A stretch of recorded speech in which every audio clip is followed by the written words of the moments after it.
Boa noite. Boa noite. Meu nome é Maurício, né? A gente vai estar apresentando falando um pouco mais sobre medidor de vazão Coriolis. Pode mudar. Introdução aqui. O efeito Coriolis é uma deflexão de objetos em movimento, ou seja, é uma força inercial que age sobre corpos que estão em movimento em um referencial não inercial, que em relação a um referencial inercial, né, possui um movimento de rotação. Isso ocorre devido à variação da velocidade de rotação da Terra em diferentes latitudes. Faz com que objetos em movimento se desviem para a direita no hemisfério norte e para a esquerda no hemisfério sul, em relação à sua trajetória original, devido à rotação da Terra. Isso é uma consequência da conservação do momento angular e é aplicável em meteorologia, oceanografia, navegação e outros campos que envolvem movimento em grande escala na Terra. Ele, como o próprio nome já indica, né, ele foi descoberto em 1835 pelo físico e matemático francês Gaspard Gustave Coriolis, que nasceu em Paris em 1792 e faleceu também em Paris, 19 de setembro de 1843. As principais aplicações na indústria de petróleo e gás, medidor de fluxo de petróleo, gás natural e produtos químicos, monitoramento de injeção e produtos químicos em poços de petróleo. Na indústria química, medição precisa de produtos químicos em processos industriais, controle de dosagem de produtos químicos em misturas, na indústria de alimentos e bebidas, medição de líquidos, como sucos, xaropes e leite, controle e dosagem de ingredientes em processo de fabricação de alimentos. Na farmacêutica também, medição de produtos líquidos ou pastosos em processo de fabricação farmacêutica, monitoramento preciso de reações químicas. E esse ponto aí, Ninho, Maurício, esse ponto aí é o que nós temos aqui na nossa cidade, né? Papel e celulose. Papel e celulose, exatamente. Na indústria papel e celulose, medição de polpa de celulose e líquidos em processo de fabricação de papel, controle de dosagem de produtos químicos de branqueamento. Tipos de medidores. Medidores de vazão turbina. Utilizam uma hélice ou rotor que gira em resposta ao fluxo do fluido. A velocidade de rotação está diretamente relacionada à vazão da turbina, né? Medidores da vazão eletromagnéticos baseiam-se na lei de Faraday e medem a vazão usando a força eletromotriz induzida por um campo magnético e a condutividade do fluido.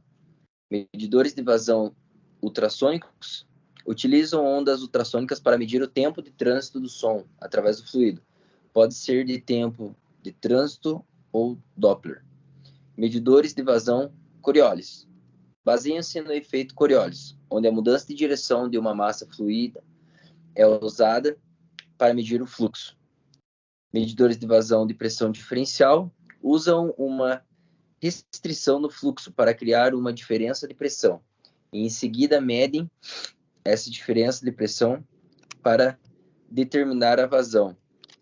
Os medidores Coriolis, né, eles são tipicamente utilizados em aplicações como controle de batelada, né, misturas de enchimento, dosagem, transferência de custódia, processamentos de gases e muito mais. É interessante falar, né, que todos esses princípios, todos os medidores aqui que foram citados aí, pelo exemplo que você falou, todos eles sofrem pelo atrito do material na tubulação, toda a questão ali dos números de Reynolds, se o processo ali é turbulento ou ele é laminar. Então, assim, o porquê da escolha deste assunto quando nós falamos de tribologia, sobre vazão. O atrito, até mesmo que o produto ele tem com a tubulação, né? Que o fluido tem com a tubulação. Exatamente. Então, aqui falando sobre o princípio de funcionamento, né? O Coriolis, falando sobre o medidor Coriolis, tudo se baseia pelo fluxo. Então, o fluxo é de acordo com a densidade, de acordo com a velocidade. As bobinas elas irão se excitar de forma com maior velocidade ou menor velocidade, de acordo com o vídeo que nós iremos apresentar na frente. Então, tem o tubo oscilante, né? Que é o que eu comentei, o fluxo dos fluidos, que resumidamente também comentei, o efeito Coriolis, que já foi comentado aí anteriormente na introdução, e o cálculo de vazão, né? O cálculo de vazão nós temos que falar aí as informações sobre a frequência e a amplitude das oscilações. São processadas pelo medidor para calcular a vazão do fluido com base nas características do produto e nas leis, nas leis físicas que descrevem o efeito Coriolis. Então, nós temos as vantagens e desvantagens. As vantagens é a alta precisão. Então, quando nós temos uma medição que deve ser precisa, que é um limite de bateria de uma fábrica, algo extremamente que tem um alto custo, nós instalamos o medidor Coriolis, que além da vazão, como eu citei anteriormente, ele mede a densidade do produto. Então, como foi citado nos princípios de funcionamento, não. Nas principais aplicações, até mesmo nas dosagens de químicos. Então, a medição de densidade foi falado aqui, né? Que é algo extremamente preciso nesse medidor, nesse princípio de funcionamento. E os medições de fluidos não newtonianos são capazes de medir fluidos não newtonianos que não seguem as leis da viscosidade constantes. Isso é muito interessante. Agora vamos falar aqui sobre 3 desvantagens, né? O custo inicial elevado. Então, o custo do Coriolis, de acordo com os outros equipamentos que foram citados aqui, ó, nos tipos de medidores, o valor dele, o custo dele é superior a todos eles, tanto pela precisão, tanto pela utilidade. Então, por conta disso, o custo é elevado.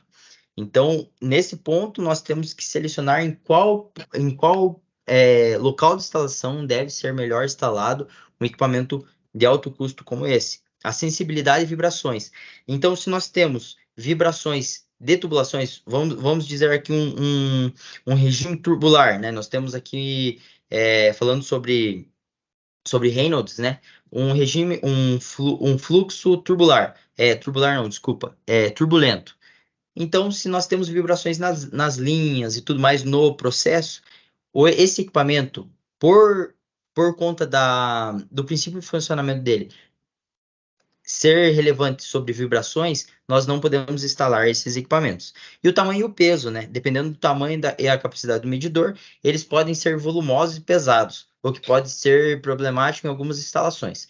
Eu até Oi, pode puxei falar? um nó aqui, naquele primeiro trabalho que a gente teve que fazer sobre esses medidores, né, de Coriolis, o valor que a gente tinha levantado desse equipamento, a gente tinha visto aqui um F200, um medidor de fluxo mássico, Coriolis, o valor do equipamento em R$ 85 mil, que era o valor que a gente puxou e conseguiu fazer o orçamento na época. Então, para a gente ver, para deixar, né, aqui citado, né, o valor do equipamento, que não é um equipamento barato, né? E era só um Perfeito. medidor muito simples.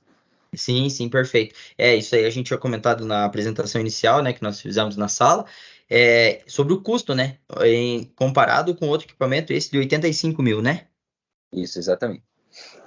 Outro medidor daqueles outros princípios que a gente tinha comentado, medidores que são de 20, 15 mil, então realmente o custo dele é elevado, de acordo com a questão da polegada, de acordo com a tubulação e tudo mais, né?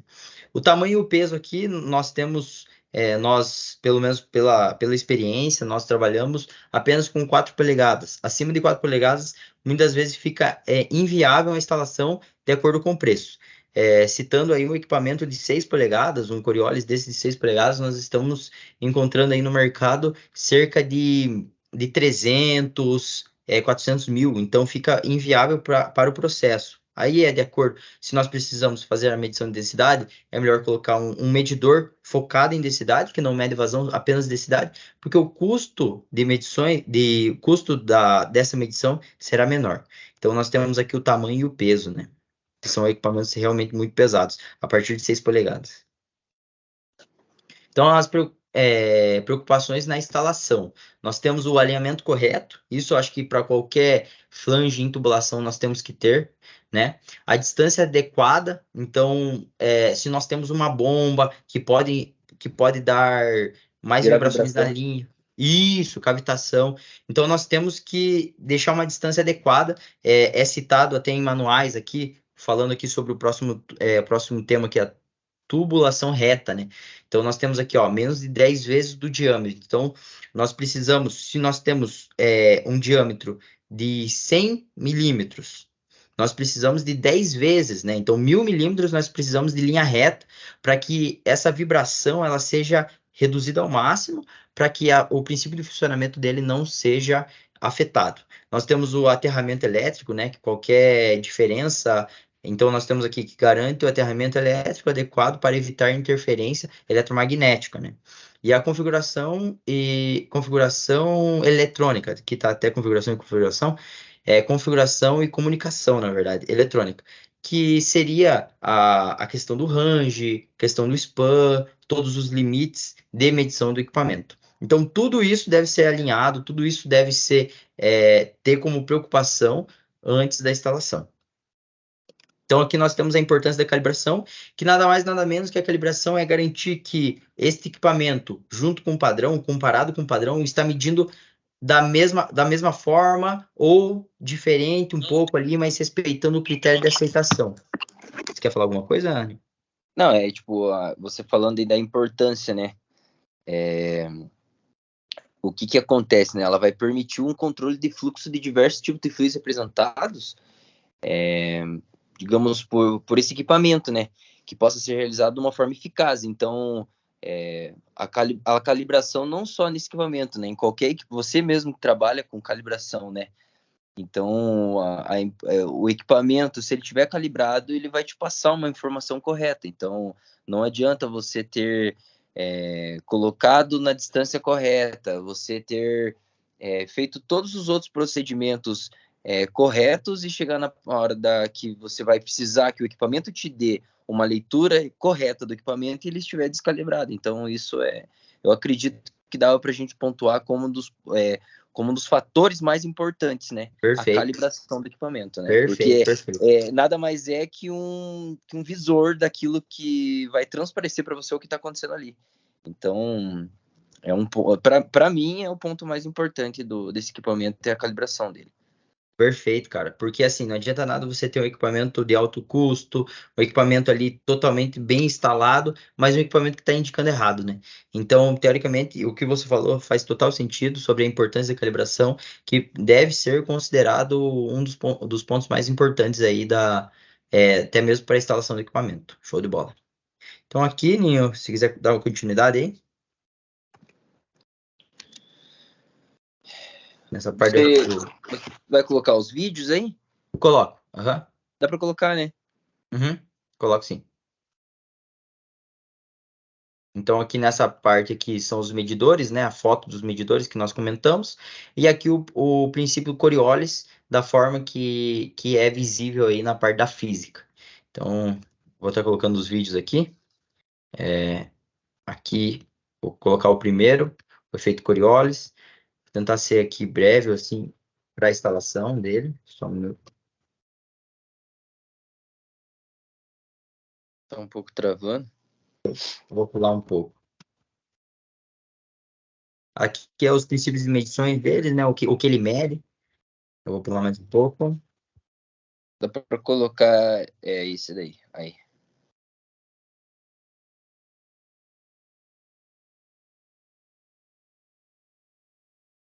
Então, essa é a forma da parte interna do medidor Coriolis, né?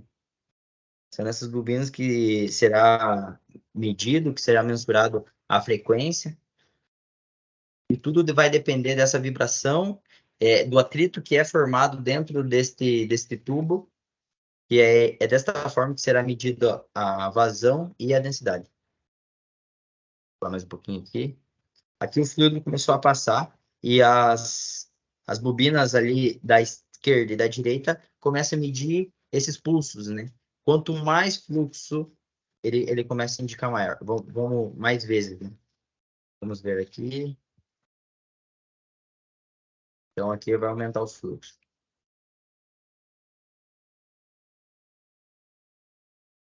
Aumentou o fluxo. Teoricamente, está proporcional com o aumento da vazão.